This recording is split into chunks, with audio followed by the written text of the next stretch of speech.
जो लोग अपनी स्किल्स में कैप्टन होते हैं, गुड मैनेजर होते हैं, ब्रेव होते हैं, तो 2 दिन की इमोशनल डिस्टर्बेंसेस उनकी इमोशनल डिजास्टर्स की वजह नहीं बन सकती। वो आपसे नए फैसले करवाएगा, वो आपकी परफॉर्मेंसेस को मैजिकल करेगा, वो आपके रिवॉर्ड्स को इन्हेंस करेगा। You are maximum in the end of 2024, नवंबर के महीने से पहली तारीखों से आप अपने पीक पर पहुंच जाएंगे एंड यू आर रेडी।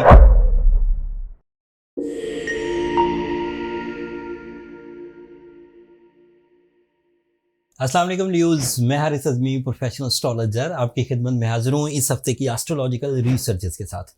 बहुत तेज़ी से अगले 7 दिनों की जो एस्ट्रोलॉजिकल इवेंट्स हैं उनकी डिटेल इस वीडियो में मैं पेश करूँगा। आपका ज़्यादा टाइम नहीं लूँगा। जिन लोगों को वक्त और उसके बिहेवियर में दिलचस्पी है उनसे मुतल्लिक रिसर्चेस इस वीडियो में शामिल हैं।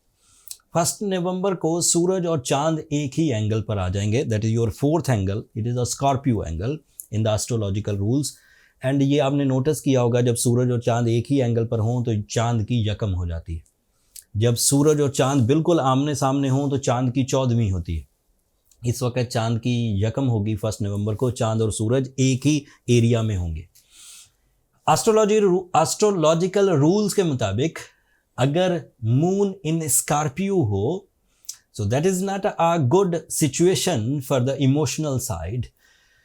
आपको अपनी इन्वेस्टमेंट 1 एंड 2 नवंबर को मोहतात अंदाजे से करनी चाहिए। उस दिन उम्मीद ये है, ऑब्जर्व ये किया गया है एज एस्ट्रोलॉजर या एस्ट्रोलॉजिकल रूल्स के मूड स्विंग करेगा, आपको कंप्लेन्स ज़्यादा रहेंगी, आप अपनी जज्बाती कैफियत में अनकंफर्टेबल हो सकते हैं। इसका इम्पैक्ट आपको किसी बड़े फैसले के करने में डिले की वजह बन सकता है। इसकी वजह से आप अपने रिश्तों को निभाने में कुछ इरिटेटेड से रहेंगे। आप अपने रूटीन काम करने में भी थकावट या शिकायत महसूस करेंगे। But it is not a big deal because ये सिर्फ 2 दिन का इवेंट है। If you are strong and hopefully you are strong because of Leo nature, आप रिकवर कर जाएंगे। अगर रिकवर नहीं कर पाएँ तो रेमेडी में एंड पर दूंगा, लेकिन उम्मीद यही है कि रिकवर कर जाएंगे, क्योंकि जो लोग अपनी स्किल्स में कैप्टन होते हैं, गुड मैनेजर होते हैं, ब्रेव होते हैं, तो 2 दिन की इमोशनल डिस्टर्बेंसेस उनकी इमोशनल डिजास्टर्स की वजह नहीं बन सकती। अलबत्ता थोड़ी इरिटेशन आती है, उसे हम मैनेज कर सकेंगे। The second event on the 2 November आपके लिए मरकरी आपके 5th एंगल पर आ जाएगा। Mercury is a powerful planet for the Leo nature. ये आपके 2nd एंगल को रूल करता है। 2nd angle is your source of income, 2nd angle is your job, 2nd angle is your career, 2nd angle is your multitasking ability, 2nd angle is your financial freedom, 2nd angle is your explanations. So Mercury in the Sagittarius is in ideal position, so you are very good in your source of income in a single line. जब आप अच्छी form में हैं और दिमाग चल रहा है तो आप अपने कामों को सरअंजाम देंगे।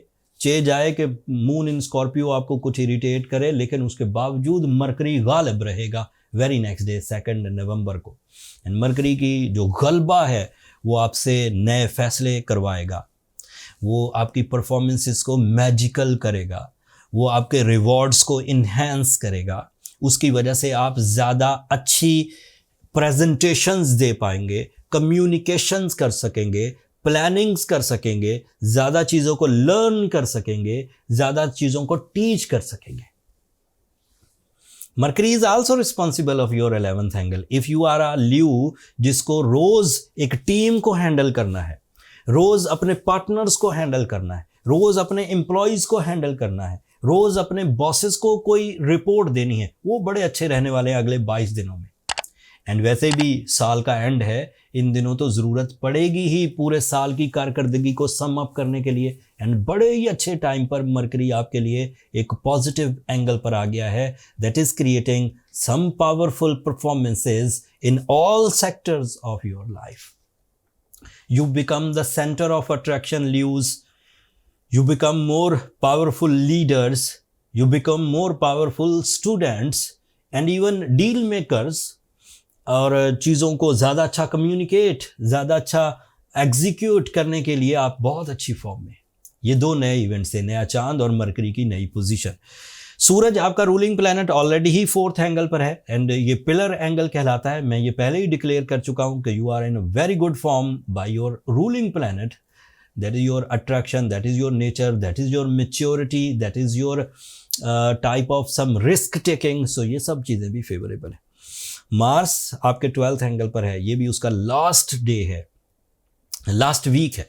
अगले हफ्ते ये भी आपके फर्स्ट एंगल पर आ जाएगा। So you are maximum in the end of 2024, नवंबर के महीने से पहली तारीखों से आप अपने पीक पर पहुंच जाएंगे and you are ready to secure your 2025। वो तफसील अगले साल वाली मैं इंशाल्लाह बयान करूंगा, बट जल्दी जल्दी आप अच्छी फॉर्म में होंगे। ये जो मार्स की रिपोर्ट है, जब वो आपके फर्स्ट एंगल पर आएगा, उससे आपको क्या बेनिफिट्स मिलेंगे वो तफसील अगले हफ्ते बयान करूंगा। एक और प्लस पॉइंट है आपका, आप उसे इग्नोर नहीं कर सकते। सैटर्न आपके लिए 8th एंगल पर है, रेट्रोग्रेड है एंड अच्छा है रेट्रोग्रेड होके। बट ये याद रखिएगा अभी अगले 2-1 हफ्तों में 15-16 नवंबर तक उसने डायरेक्ट हो जाना है।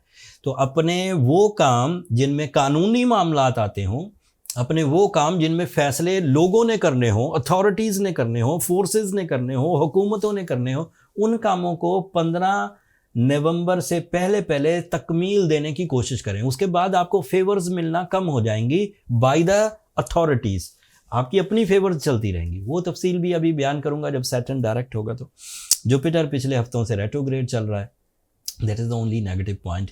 अभी तो उस जुपिटर की रेट्रोग्रेशन आपको ज़्यादा तंग नहीं करेगी क्योंकि मरकरी बहुत अच्छी फॉर्म में है। मरकरी जुपिटर जितनी फेवर्स तो नहीं दे सकता, लेकिन जिस तरह की जुपिटर फेवर देता है उसी तरह की थोड़ी महदूद सी फेवर मरकरी दे देता एंड उससे एडवांटेजेस मिलेंगे। So you are very good at the moment Leos. अपने आप को वो ना करिए, अंडर एस्टिमेट मत करिए। You are very good in your personality, in your education, in your career, in your job, in your health, in your relation, in your captain skills, in your team work. Complain नहीं कोई बनती। फिर भी अगर कोई मसला हो, ऐसा लगे कि जुपिटर की रेट्रोग्रेशन कोई ज़्यादा ही तंग कर रही है, तो सूरज शम्स पढ़ लीजिए। मून इन स्कॉर्पियो आपको इमोशनली ज़्यादा ही इरिटेट कर रहा है, तो सूरज शम्स पढ़ लीजिए। आपके पास स्टोन चॉइसेस जो एक कंप्लीट आर्ट ऑफ फीलिंग है, दैट इज कॉल्ड एज जिमोलॉजी। उसके मुताबिक Ruby, emerald, diamond, blue sapphire, 3-4 stones हैं। कोई भी जो आपको मुयस्सर हो, आपके पास मौजूद हो, या आपके पास उसकी एक अच्छी वैरायटी, तो आप वो पहन लीजिए एंड दैट्स इट, आप क्लियर हो जाएंगे। फिर भी कुछ कमी रहे, कोई बड़े ही वीक किस्म के ल्यू हैं आप और उलझे पड़े हैं, तो फिर अपनी पर्सनल कैलकुलेशंस की तरफ जाइए। फिर ज़्यादा टाइम वेस्ट मत करिए। आपको आगे कुछ बड़े मिशंस परफॉर्म करने हैं। अगले साल की खबरें मेरे पास बहुत बड़ी हैं, वो मैं जल्दी आपकी खिदमत में पेश कर दूंगा इंशाल्लाह। रिसर्च चल रही है उन पे, बट मैं इन एडवांस बता रहा हूँ कि 2025 is a big year for the Leo personality. Personal calculations के लिए ये नंबर नीचे चलते रहते हैं, आप इन पर रब्ता करके अपने लिए टाइम ले सकते हैं। वो फ्री फोरम नहीं है ल्यूज़, अब तो इतने साल हो गए बताते हुए, फिर भी मेरे स्टाफ को बहुत लोग तंग करते हैं, तो वो कमर्शियल फोरम है, ध्यान रखिएगा। अब मुझे इजाज़त दीजिए, अगले हफ्ते मार्स की एक नई पोजीशन की डिटेल्स के साथ आपकी खिदमत में हाजिर हूँगा। तब तक के लिए मुझे और मेरी टीम को दुआओं में याद रखिएगा। चैनल को सब्सक्राइब करना मत भूलिएगा, आपकी सब्सक्रिप्शन हमारी हौसला अफजाई की वजह बनती है। अगले हफ्ते तक के लिए अल्लाह निगहबान।